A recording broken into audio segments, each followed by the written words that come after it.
Trigos sa Barangay Health Station nga kabahin sa Comprehensive Healthcare Program sa Senso Misamis Occidental Team dakong igikatabang sa pagmentena sa kahimsog sa mga residente sa barangay matud pa ni Kapitan Abis. Ania ang report ni Bernal Tegson. Ay sir, dako gid kay katabang, dako gid kay katabang ng barangay health center, ang barangay health station sa among mga katawan sa among barangay tungod kay na kuan na ginamo natagamtaman na namo gid diri nga na gyud ang among kuan nga dako kayong pagtabang. Ako po dahil pagpasalamat sir no sa atong labi na gid sa ato ang gobernador nga si Attorney Henry S. Wamilo Senior o sa ato ang congressman sa 2nd District si Kong Ando Waminal ug sa atong labi na gid sa atong binangga nga mayor si Attorney Hindi Wamilo Junior nga natugod yun ang among health center, ang barangay health station dito sa among barangay nga dako gyud kami pasalamat yun. Ang pahayag og pagpasalamat ni Trigos sa Sami City Barangay Captain Roger Abis gumikan sa iyang kalipay pagkatapos fully operational ug napahimuslan na karon sa mga katawhan sa Barangay Trigos ang brand new healthcare station and birthing clinic sa iyang barangay. Ang pasilidad nga gipunduhan sa Department of Health ug napaabot sa katawhan pinaagi sa pagpaningkamot ni 19th Congress Assistant Majority Leader Misamis Occidental 2nd District Representative Honorable Sanso Fernando Ando Waminal pinaagi usab sa tabang ug kooperasyon ni Usami City Mayor Attorney Henry Waminal Jr. Matud pa ni Barangay Captain Abis nagamit na ang nasangpit nga healthcare facility nga maghatag sa kahilwa sa panglawas sa iyang mga katagi barangay. Atong barangay health station nag-operate na atong February mga ito nga nagyud sila rin nagaduty ng atong mga BSW o nag sila nagyud daghan rin muan sa center. Ang nasangpit nga Barangay Health Station and Birthing Clinic o paanakan ang gimintinar sa mga opisyal sa barangay inabagan usab sa mga healthcare providers kinsa maoy gitahasan sa pag-atiman sa kahimsog sa panglawas sa mga kabataan, mga buntis nga inahan, mga senior citizens ug sa tanang mga katawhan sa Barangay Trigos. Sumala sa naanda na dinhi unang dalhon ang mga ginagmay mga may sakit sama sa hilanat, sakit sa tiyan bahinoon, adisir ang mga pasyente pagkadalhon sa pinakaduol nga tambalanan sa lungsod o syudad kung gikinahanglan. Gipahayag ni Kapitan Roger may naka-duty healthcare workers sa matag adlong Lunes hantod sa adlong Biyernes alas 8 sa buntag hantod sa alas 5 sa hapon. Ug labaw sa tanan may sapat nga medisina ug bitamina ang Barangay Trigos Health Station. Gani ang uban niini gikan pa sa wala pa mahurot nga donation nga mga tambal ug bitamina ni Congressman Ando Waminal. Samtang matud pa ni Kapitan nag-allocate usab og dugang 20,000 pesos nga cash ang Barangay Council para sila makapalit sa reserbang mga tambal para sa high blood, hilanat, ubo ug sipon ug uban pang mga tambal sa mga sakit nga andam nga ihatag nga libre sa katawhan sa barangay nga nanginahanglan niini. Ug syempre may mga nurses ug midwives ug BHWs nga andam usab nga moalagad sa mga pasyenteng magpakonsulta. Oh, yes sir. Nanay natiman na ginato na itong midwife, na po itong nurse dire magmuani sa usa ka semana mo managi sila dire kuan musalang lang adlaw na sila dire kay dili man sa ingon nga ang nurse ug ang midwife nga diri sa Trigos lang dili sa Muntol padlong sa Gimad.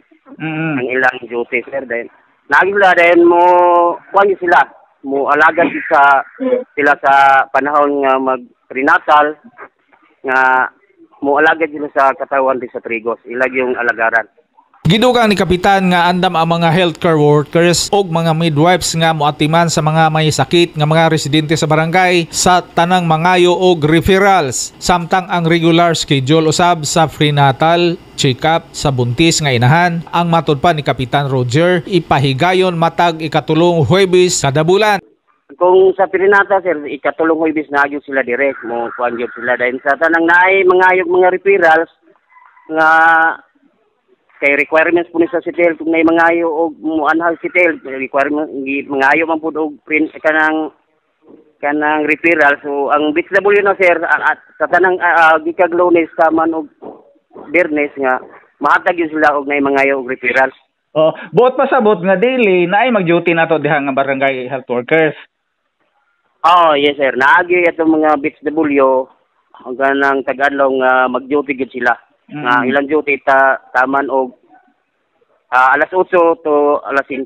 Giawhag ni Kapitan Abis nga unta dili magpanuko ang mga katawhan sa iyang barangay sa pagdangop gilayon sa mga nurse, midwives o BHWs nga na-assign sa Barangay Trigos Health Station. Kay matud pa, andam kanunay ang mga na-assign nga mga healthcare workers sa paghatag sa pangunang gikinahalang tambal sa ilang mga sakit ug sa uban pang serbisyo medikal nga ilang gikinahanglan. Kahinumduman gibutyag ni House of Representative Assistant Majority Leader Misamis Occidental 2nd District Representative Congressman Ando Waminal sa iyang pagpulong sa pagbendisyon o pag-turnover na ining kapin sa dosinang healthcare station sa Tinakaban, Tudila, Clarin, Dili Palawang Dugay nga ang mga barangay health stations mao itipik kabahin lamang sa top priority program sa Asinso Misamis Occidental Administration nga gipanguluhan sa iyang amahan nga si Governor Henry Sevilla Waminal ug sa tanang mga mayores sa mga lungsod ug syudad sa Distrito 2 ang Comprehensive Healthcare Program.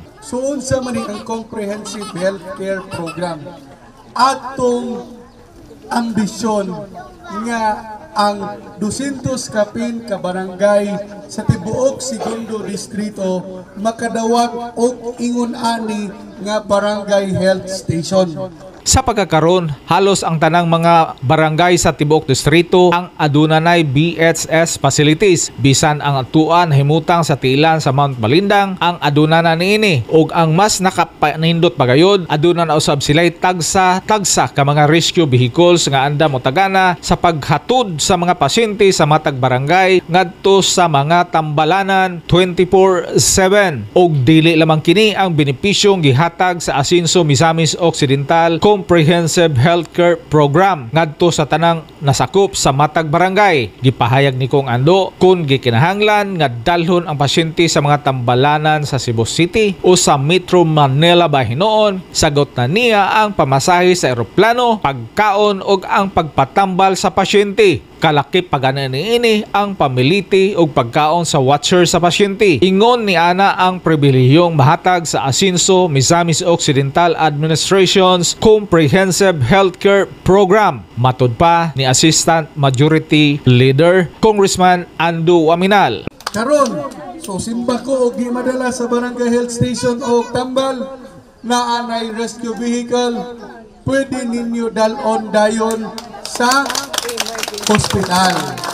Pag-abot sa hospital, matambalan, dako og excess sa bill, muduo lang sa atong opisina, zero balance billing dayon.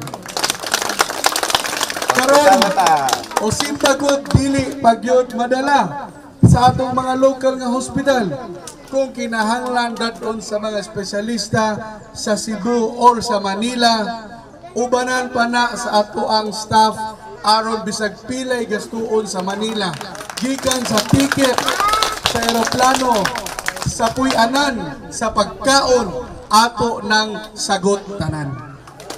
Mauna ang atong ipasabot na Comprehensive Health Care Program. Nasayran nga sa 2024 General Appropriations Act kun gaa aduna na usab napasukip nga dili mokubos sa 3 bilyones ka pesos nga budget si Misamis Occidental 2nd District Representative Congressman Ando Waminal para magamit sa mga nagkadaiyang mga programa o proyekto para sa kaayuhan sa mga katawhan nga misamisnons ug lakip na niini ang pagpadayon sa iyang dalaygon nga plano og tinguha nga mahatagan sa dekalidad nga serbisyong ang mga misamisnon. Lakip na niini ang pagtukod sa mga modernong barangay health station facilities with complete medical equipment. Ilabi na gayud ang pinakahilit nga mga barangay sa mga lungsod ug syudad sa segundo distrito sa Misamis Occidental. Alang sa Osamis Today, ako si Bernal Texo.